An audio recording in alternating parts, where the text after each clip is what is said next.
Hi Aquarius! Kumusta po kayong lahat? So yan Aquarius, maraming salamat po pala sa walang sawang pagsubaybay sa ating pong mga reading. And kung ikaw ay bago pa lang sa ating channel, mag-subscribe na po kayo. Then i-click mo na rin yung ating notification bell para lagi kang updated sa ating mga bagong upload. Okay? Sa Aquarius, sa mga interested naman sa ating private reading ay nasa description box below lang po yung link. Pa-message na lang po sa mga interesado. And kung hindi nyo makita guys, search nyo na lang. Jade Diaries yung name ng Facebook ko. Yan, dyan kayo mag-message. Okay, so tignan natin guys, ganap sa inyo pagdating sa love life mo sa taong 2026. Okay? So mga nag-request, no? Since malapit na rin yung taong 2026, 2 months na lang. Ayan. Okay, tignan natin.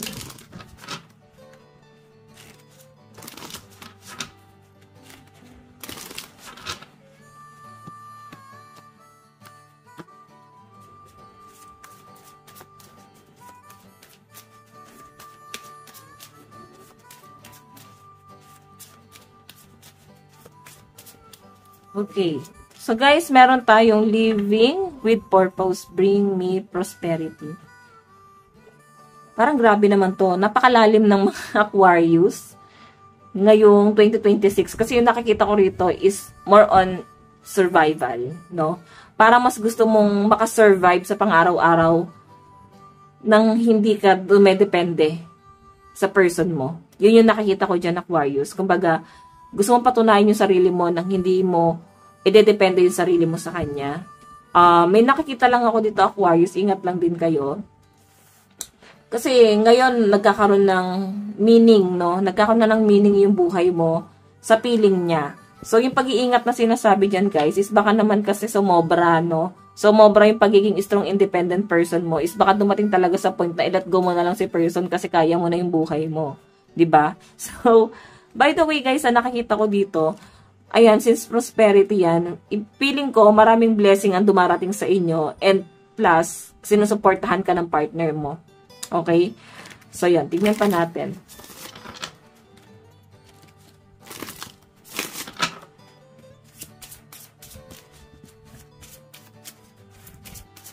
Tignan natin, guys. Sa taong 2026 pagdating sa love life mo. Aquarius, believing is seeing. Ayan, di ba? Hindi mahilig mangako ang mga Aquarius. Hindi ka magbibitaw ng kahit na anong salita sa person mo na ito yung nararamdaman mo, ito yung hirap na nararamdaman mo, ito yung sacrifice na nararamdaman mo. So, by the way, tahimik ka lang dito. Then, parang nakikita ko, mas patutunayan mo yung sarili mo sa kanya nang hindi mo na kailangan na-explain pa yung sarili mo sa person mo. Ayan, no? Nakikita ko dito, Aquarius, yung pagiging, strong mo. Pinipilit mong maging matatag. Ang dating kasi sa akin dito, guys, hindi nagiging balance yung connection niya ng person mo. Pero mahal ka ng person mo, ha. Yun nga lang, guys, mas, mas ikaw yung nagpo-provide, mas ikaw yung nag-iisip ng paraan. Ganun yung nakikita ko dyan. Mas ikaw yung nagbibigay, siguro tulungan mo yung partner mo, kaysa mas tulungan ka niya. Mas natutulungan mo siya. Okay, so yun yung nakikita ko dyan. By the way, tignan pa natin. Aquarius. Meron tayong your mind is an altar to source energy. Wow. Okay, so may mga Aquarius dito, guys, na highly intuitive, no? Malakas yung spirituality nyo, guys, and divinely guided, ayan. Kumbaga, hindi kayo mahilig gumante, hindi kayo mahilig manumpa. Okay, yun yung mga mahirap awayin, guys, kasi hindi ito magsasalita eh. Kung may ginawang masama sa inyo yung partner nyo, guys, mararamdaman mo eh, parang ba't kinakarma sila. Doble yung balik sa kanila, kahit wala ka namang sinasabi, kasi sinasaktan ka nila. So, hindi ikaw yung gumagawa nun, kundi yung mga gabay mo. Sila yung gumaganti para sa inyo. So, mahirap, guys, pagka may mga gabay na mapalagante, matatapang. Okay? Hindi tayo, guys, makakapamili ng gabay natin. Sila yung pipili sa atin, guys. Tignan pa natin. Pagdating sa love life mo. Okay. So, Aquarius, meron tayong may aura is magnetic to golden opportunity. Wow! Nakikita ko guys yung pagiging business-minded. So, nakikita ko guys yung pagtutulungan nyo ng partner mo kasi mas nagpo-focus kayo sa business. Mas nagpo-focus kayo sa kung ano pa yung pwedeng maging expansion nyo pagdating sa pagkakakitaan. Mas nagiging practical, mas nagiging ano ba to? Parang mas nagiging wise kayo pagdating sa pera. Same kayo ng person mo. And mas malaki yung naiaambag mo lang dito, Aquarius. Siguro yung knowledge mo, 'di ba, na i-share mo sa kanya. So, Aquarius, totoo yung yung sabi-sabi. Yung nakikita natin dito, parang totoo siya, no? Like, sinasabi mo na, tinatry mong mabuhay nang hindi ka dedepende sa person mo. Totoo yon. Kasi ngayon, ang lumalabas rito, siya yung dumedepende na sa inyo. Tingnan natin.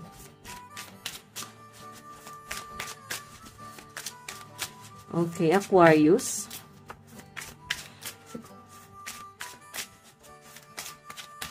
Pagdating sa love life mo sa taong 2026, meron tayong let's turn mistake into lesson. Napaka-positive ng mga Aquarius. Like, pag ginawan ka ng masama ng person mo, kaya mong patawarin eh.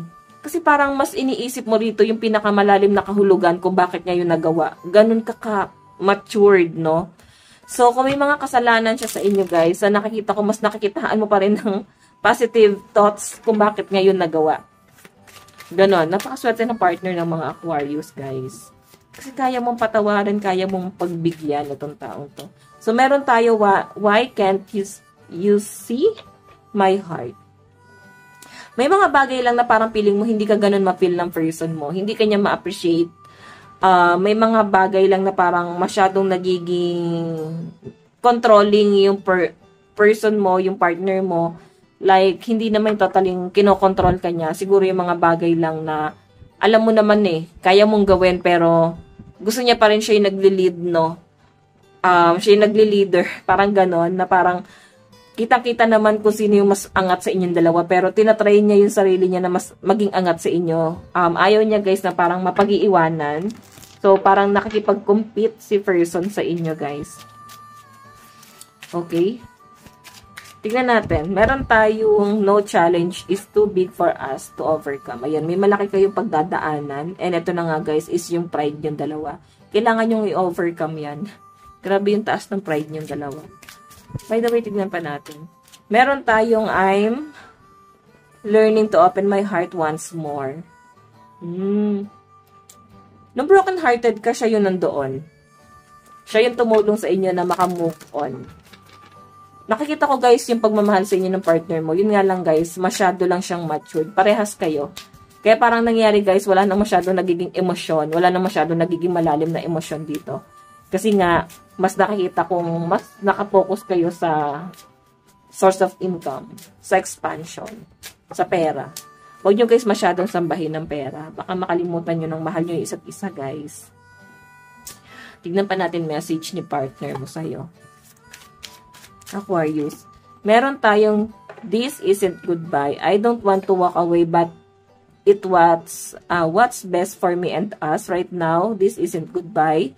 We will be together again soon. Oh, nagkaroon na pala ng ending. So, ngayong 2026, guys, possible na magkaroon ng ending sa relasyon nyo ng person mo. Pero sabi niya dyan, guys, hindi to totally pamamaalam.